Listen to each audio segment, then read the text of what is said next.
The Icons of Real Estate Podcast. Are you ready to learn the proven money-making secrets from top-producing icon agents? Ready to skyrocket your business? This podcast is for you.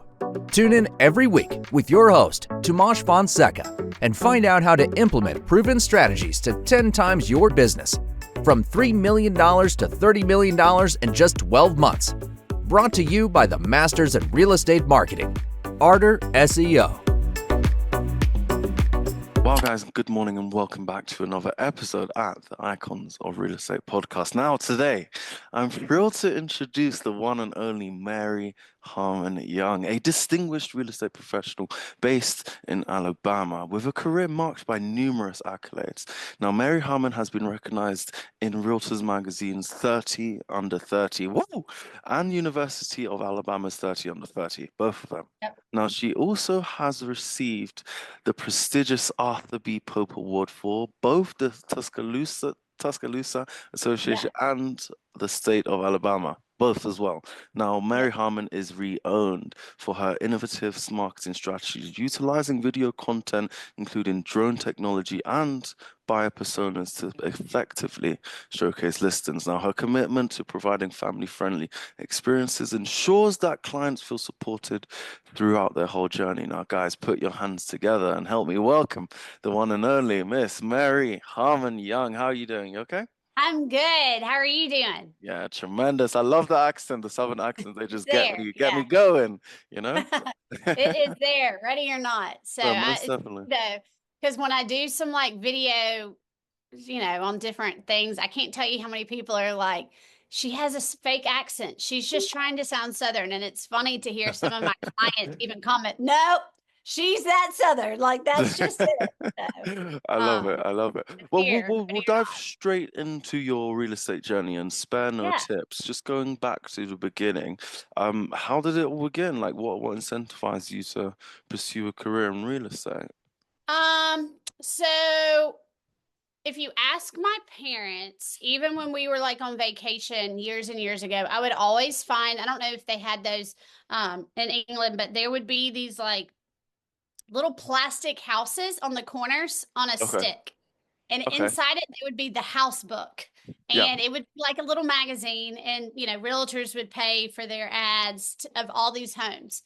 And like when I was waiting, I have 6 brothers. So I would want to ignore them while we were waiting for dinner at a restaurant or something. And I would just go through every one and circle ones that I would thought was price rights and ones I thought, didn't do a good job showcasing. So my parents constantly remind me of that. But the reality of it is I had a friend dare me that I could not pass the test. Wow. And I'll show you the next week, and the rest is history. So I will show you, most definitely. Yeah. I love it. I love it. Okay, so having 6 brothers, you're gonna get away and just so you put your mind to it from a early age, and if someone gives you a dare, I'm gonna go for it. Don't give me a dare, Mary. Do not give me a dare. Be careful. But you're just talking about your marketing approach now. It incorporates video content, drone technology, and like a lot of buyer personas. How have these tools, say, enhanced your ability to connect with potential buyers and sellers? Yeah. So, I feel like you see all these gurus online that talk about down and speaking to your specific one of who, your target thing is. But the reality of it is most listings, and I actually printed some out, have multiple buyer personas. And so one of the things that most realtors should have free access to, as far as I know, is called RPR, the Realtor Property Resources. And you type in really any address, it's free, it's included in the NAR membership, and you get something that prints out. It's like a 29-page report. But the demographics is what I get to. And so like this is a listing I just went on this week. And so I just had it out when I was studying it. And it tells me, and I know y'all can't see it, but like this is the education levels of that census tract. And you can see we are only dealing with an associate's degree, so not very intelligent. So the way I would approach that is if you're using Gemini or ChatGPT, or even with your explaining it to your sellers, we need our marketing to be on a high school or an associate's degree level. Okay. We don't want to use a bunch of bougie words that are going to turn somebody off, that's going to make Yeah. somebody feel like, they're being rude. Then let's go into who are we dealing with. So in the census tract, I don't know if you can see, they have 2-to-1 middle or high school students. So because of that, we don't necessarily need to focus on the sidewalks that you can stroll your baby down to the playground, because that's not who's in the area. Mhm. Most of these people are 35 to 54. So when you look at who's 35 or 54, you know what social media to get on. You may Mhm. lean a little bit more on Facebook because of that older crowd. Most don't have kids at all at home. So we're not necessarily even going to talk about the school zones because they don't care. Not that Mhm. they don't care, Most but it's definitely. not a top priority. But these people are actually super wealthy. They're over 150. So maybe we don't need a budget and have a conversation about building in a ton of closing costs for a rate buy down. Mhm. Whereas if it was an area that had a low income, we might need to target our marketing to a buy down or something like that. What we can get really, really silly, stupid, and stalkerish, honestly, as we get further where it tells us where they work. So so these people are either working in manufacturing or in healthcare. And Tuscaloosa, where I live, is kind of a small town, and we only have one hospital group. They Okay. have 2 hospitals, but owned by the same one. However, when I look at what they're doing, 2/3 of them are driving 30 to 90 minutes away. So they don't Okay. work in Tuscaloosa. So Yeah. they've chosen to work in the big city of Birmingham, probably, and Yeah. just live in the smaller town. So we can go use that data then to geo-target people that get on the interstate more than 3 days a week. We Mm. want those people to see our ads and not just the entire area. Okay. We could also send stuff, to the hospitals like flyers and things like that, Mhm. because we know they're either going to work at the Mercedes plant, one of the suppliers, or at the Birmingham hospital. So with that one, I created, I'm going through my listing presentation, just one generic persona. So Mhm. it's going to be a young family. The reason why I'm doing young family, even though that said no, is because this house has a playroom, has a built-in trampoline in the backyard, and is really, they have built the house for a young family. So if the Most rest of definitely. the houses aren't, we can specify this one, even though it's a smaller percentage. But you want to look at demographics, psychographics, their pain points, infographics, and then with that information, you can come up with a marketing strategy. So we're looking for somebody that wants a sense of community, potentially with built-in Mhm. activities at their house for their kids. Their professional is in manufacturing or healthcare. Their income may be on the lower end of that 150, that Mhm. 750, because this is a more entry-level house. And because of that, we are going to emphasize the proximity to the interstate, how many turns it is to that. Include in the pictures maybe kids using the built-in trampoline. So like during the drone video, have kids, doing that. So you're doing subliminal messaging instead of just saying it, because everybody looks at video. So that's just one example of one of the buyer personas we were able to create with free data that's already out there. Have you ever pursued a role in the CIA? I, I if love it. you I only love it. I love knew, if you only knew it. what my kids talk about, my Stalker app, which is the Forewarn app. I don't know if y'all have it down there, but we, we do look at things like, I just showed a investor. I say investor. A parent has a kid at the University of Alabama, and they want a condo. Well, this one complex has 5 3-bedrooms that are for sale right now, and we Okay. normally only have like one. So, like, what's going on, right? Yeah, most And definitely. so, is it a safety issue at the complex? Is there something going on with the HOA? So, I started on the flip side, Mhm. and 5 of the 5 have an ARM interest rate. Well, no wonder they're Okay. selling. Okay. So like now I'm less concerned about the HOA or safety issue. And it's just the reality of these people all have ARM rates and the rates have now gone out of the Just roof. just for our audience, could you explain what like an arm interest rate Yeah. is? So an ARM rate is an adjustable rate mortgage. Oh And so, wow. Okay. yeah, Yeah. they got one. One of them was like in 15. So like why they would not have refinanced. But typically, 15. and yeah, Oh, typically wow. an arm rate is 2 points higher. So if somebody's at a Yeah. 7.5 right now, they're Yeah. at a 9.5 interest rate now, and it's something that can even change every day. So of course they're selling. Most The interest definitely. rates have just gone ballistic. So now I'm less concerned about the safety, and it's just an economical decision to sell. So yes, I do feel like a complete stalker, whether I'm working with buyers or sellers. Would that interest rate be, I know there's a problem, but with every problem there comes an opportunity. Now, Yeah. for the ones that are selling that property, they're going to have to just drop and drop and drop until a buyer comes in and wants to flip and get back out. Or is there a way out? Yeah. What would you So suggest is a solution? well, we're lucky here in Tuscaloosa that we Okay. have the University of Alabama, we have the Fire College, we have a Mm-hmm. community college, we have an HBCU. So we have a lot of students coming for that as well as professors. We Mm-hmm. also have the Mercedes-Benz plants. We're the only one in America right now, and we have like 28 suppliers for them. Okay. So we have a lot of businesses coming and continually to hire. Like we have a Okay. tire plant, we have a steel plant. So we still are seeing people moving to the area. But more importantly, we really just talk about how to make it work. We can talk about building in that rate buy down so that the buyer can afford the house. You Mm-hmm. know, so if we advertise that from day one, even if they don't go that right, they're going to pick up the phone and call me, the agent, and say, Mm-hmm. hey, what's the rate buy down? How would that affect me? How does that make this more affordable? Whereas the rest of the agents are just sticking a sign in the yard. And Most then, two, definitely. from a buyer's perspective, ask for those concessions. Ask for closing costs. Ask for the buy down. Ask for the refrigerator. Ask for the Mm-hmm. washer and dryer because there's so many other ways to make it affordable Mm-hmm. besides just the interest rate. Most definitely, I love it. Now, you've got tons of information, you use data, and Yeah. well, you've put so much together and it's come out as you've been voted 30 under 30, but being recognized as like in the Realtors magazine as 30 under 30 and the University of Alabama, both of them 30 under 30, Mhm. it's a significant achievement, most definitely. How have these honors influenced your career, and what advice would you give to young professionals aiming for similar recognition? Well, most people don't know that.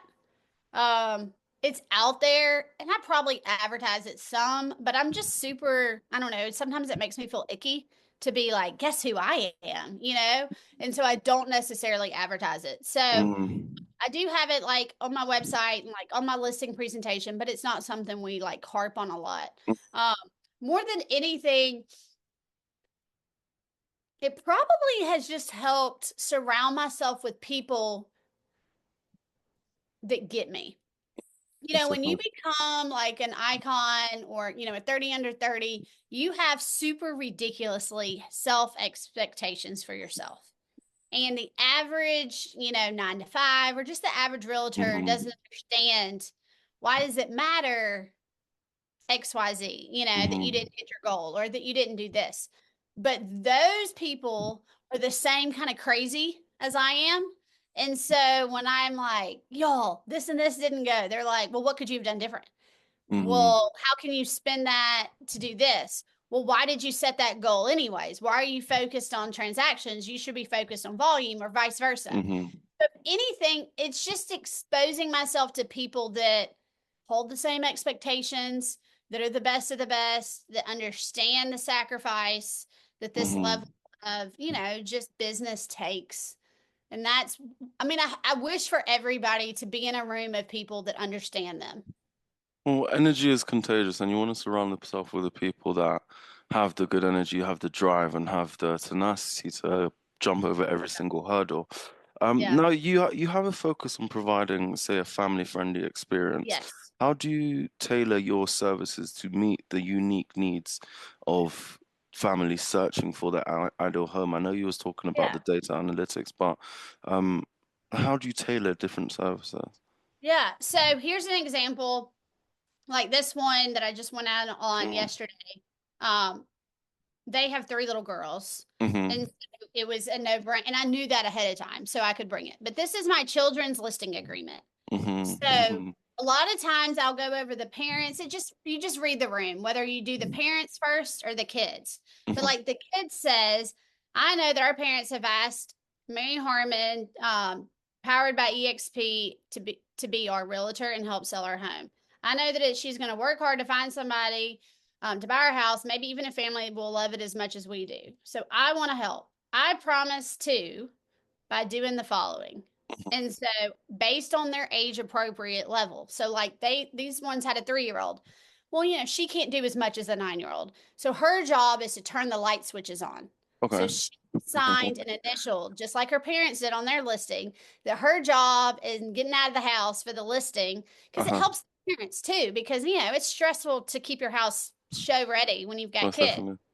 So her job was to turn the light switches on. So she initialed that she would go around, and we walked through the house, and she showed me where all the light switches are. And we talked about why the lights need to be on. And then another little girl is going to be in charge of picking up all the dirty clothes and toys on the floor. And the other one's going to be in charge of making sure the beds are made. Yeah. Are they really? No. But if nothing else, it keeps them out of their parents' hair while they're trying to get out of the house. Most definitely. And then also helps just take the unknown of listing your house. I mean, because I can't imagine this is all the house they've ever known. They live there, they spend all their days there, and now they're moving. What does that even mean?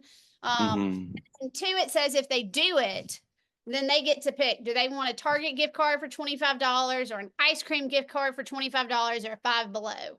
And then they have to sign it. Yep. Well, it also has on here their name and their birthday. So then I'm going to go put that into my schedule. And whether it's an adult or a kid, sorry, put my phone on the tape and it got stuck. I send out birthday boxes every month. Wow. Normally about 75. So it's just a little white box. It has my logo on it. And they get this little, I don't know if you can see it, cute little birthday. And it says, here's your birthday in a box.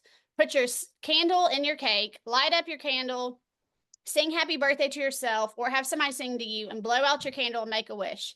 I wish I was there to celebrate your birthday with you. So in here, it's got some red branded fuzzies. Yep. Little Debbie birthday cake with sprinkles. A little, little kazoo.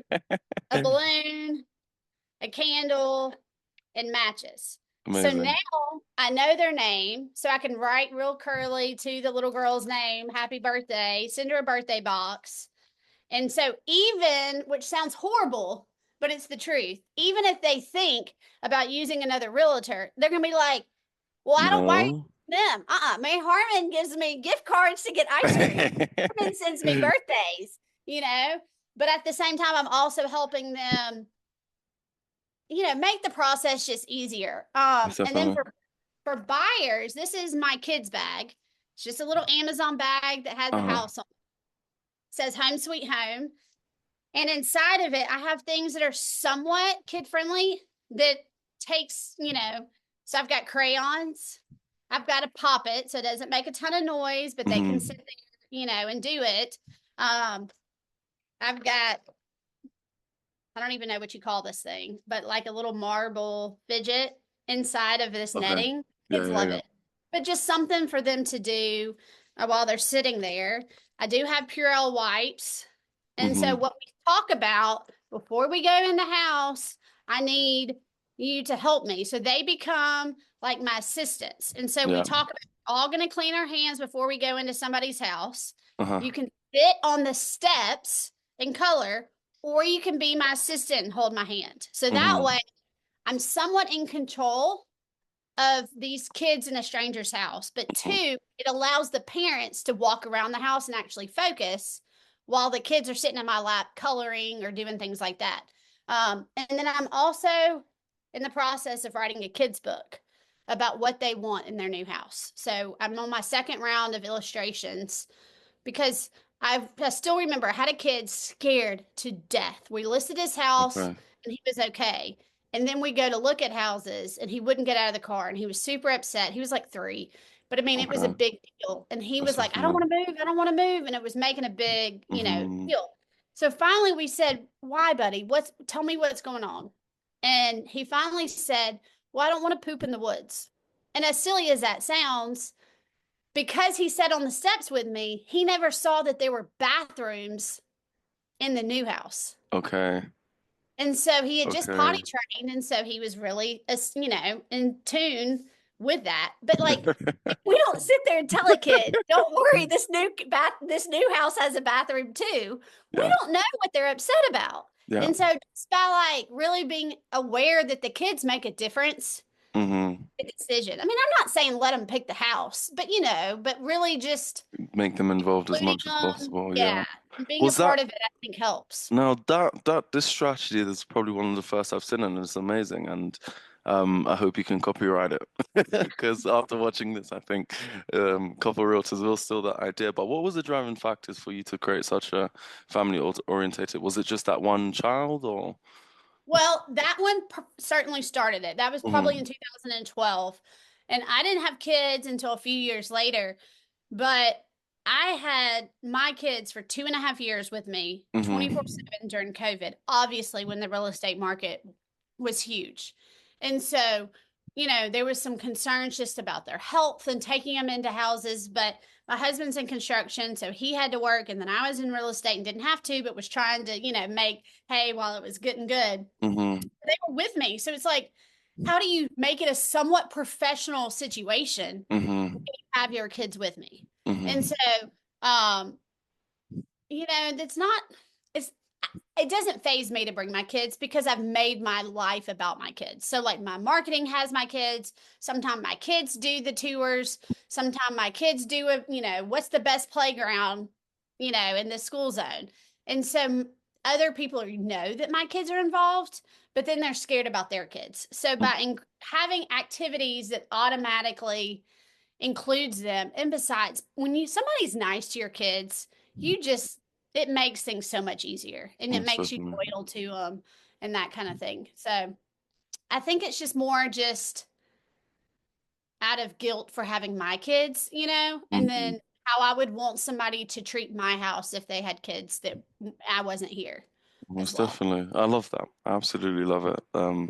Family friendly experiences all the way as well as they do have influence of the buying decision, and you've incorporated that very well. Now Hmm. you mentioned about COVID was a driving factor to this as Hmm. well, but how do you say it? Tuscaloosa? Tuscaloosa. Yeah. Tuscaloosa, though, really well, the Tuscaloosa real estate market has its own distinct characteristics, as I Yeah. can see. But what trends are you currently observing, and how do you anticipate the market evolving in the current years? Well, we've had the elections, the base rates, and Trump coming into power. He's getting in office 3 days now, next Monday or next Tuesday, Yeah. is it? Monday. Yeah, well, Yeah. yeah. So how do you see the market Well, evolving of more next year? importantly, all Hmm. of those are true.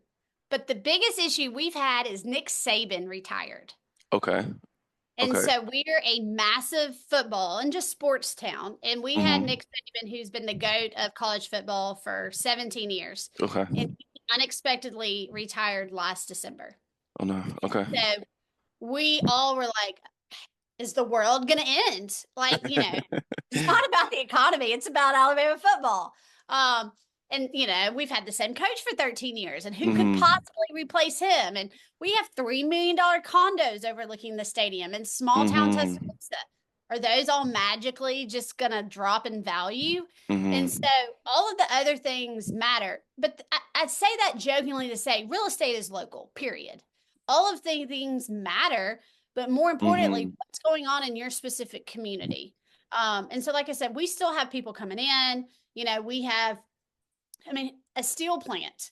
Hmm. We make the what do you call it? I guess gas. We make the gas air bubbles or whatever in air gas that goes in all the oxygen tanks. So we have so many random businesses in Tuscaloosa. We have the National Water Center. So hey, we just had all the flooding for in North Carolina. Well, we have the water center here in Tuscaloosa, which is kind of random. That are studying it. So we have all these big time scientists coming in town. We have I think we just hired 2 new football coaches today. Alabama basketball is in the Final Four. So even though we're in a tiny, $200,000 town, we may have 150,000 visitors for a football Hmm. game. So we're Wow. literally almost doubling our town. And what we're seeing is people still need to move here for students. We may have, I don't know, all these freshmen coming that just are getting their acceptance letters. And now we're starting to get calls of parents saying, I don't want to pay $900 a bedroom for Hmm. rent. I want to buy a house. Mm-hmm. No, I don't want to pay interest rates, but I don't have a choice because my kids come in regardless and the rent's just going up.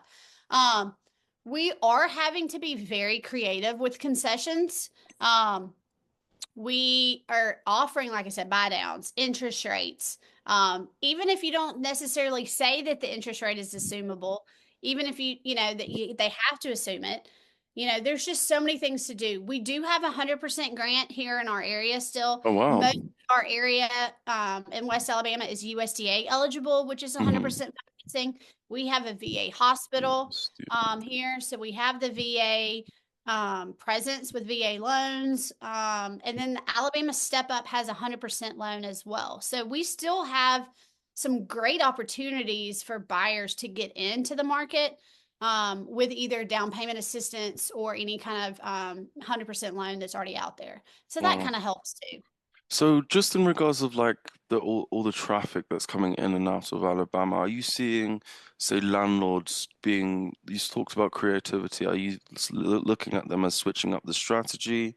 For example, using a lot of Airbnbs. What are you seeing landlords doing just to accommodate what's Yeah. happening in Alabama? So the city of Tuscaloosa does have a lot of regulations with Airbnb, but we Mm-hmm. do have a lot, even with the regulations. So yes, we see that. Northport is literally just across the bridge. So a lot of Mm-hmm. people don't, it's another city. They are less stringent on Airbnb. So we're seeing more Airbnbs push into that area as well. And then we have Lake Tuscaloosa with a beautiful lake that has, homes with boats. And so we're seeing some of those turn into Airbnbs for different types of, Airbnb property, not just game day, as well as hunting cabins, because we have a lot of hunting land as well. So yes, we're starting to see some different types of Airbnbs besides just game days pop up. Okay, no, I like it. I like it. Wow, we spoke about a lot already. I'm just wary of time. Just where you go from here, and what's your plans in the near future, Mary? Yeah, just trying to kind of stay focused. We are seeing the same number of decreased sales as the rest of the world, probably. And it's Mm-hmm. frustrating. Like I said, we have high expectations of ourselves as realtors, but just really trying to keep my head down. Um, I don't necessarily want to use fear and scare tactics, but the reality of it is like you're not going to benefit the market if you're not in the market. You're paying somebody's mortgage, whether it's your landlord's or your own. And so really just having open conversations and trying to have people realize there's options and opportunities and that it's worth the phone conversation. But Definitely. it's tough. Last year I did not hit necessarily where I wanted to hit.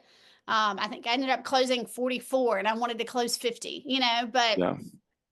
oh well, 44, still make sure you tap yourself on the back because when we're our own entrepreneurs, like sometimes there's no one to tap us on the back. And we have to remember, well done, you know? So Yeah, keep your I head know. up, I think I'm still like 17 million. So I mean, it's just like, I get so mad that when I see Is these people is having only average, only like, 70 million is yeah, fine. It's only our okay.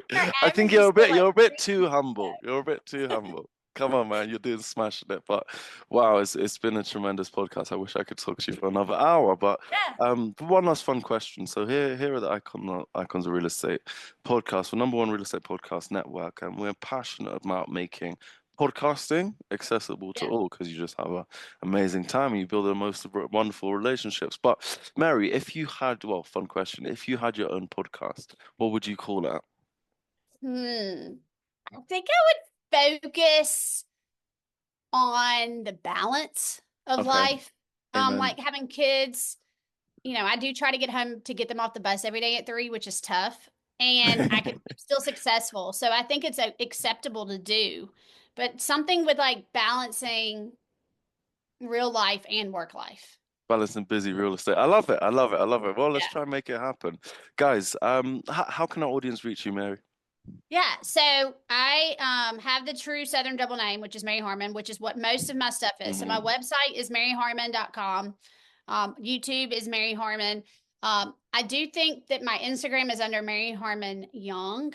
Yeah, let's And give you a follow. Facebook is Mary Harmon Young. But feel free. I'm an open book.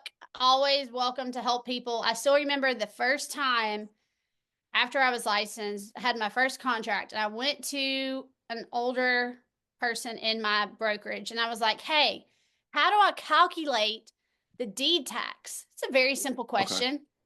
and they looked at me and said, "We're competition now. I'm not going to help you." And I have never Wow. gotten that. It's the abundance So, mindset. yeah, We have to remember there's enough business out there at the end of the day. it really And is. And so, working together is much yeah. better than don't worry. So feel I free to think reach out, email, info@maryharmon.com. Feel free to call me, email me, text me, message me. I'll try to help as much as I can. So, well, amen to that. Guys, what an amazing episode again at the Icons of Real Estate podcast. Ethan J. Thomas and Mary Harmon yeah. Young. It's been a blast, Mary. I'll see you on See the ya. next Thank you so episode. much. Have a great day. Bye bye.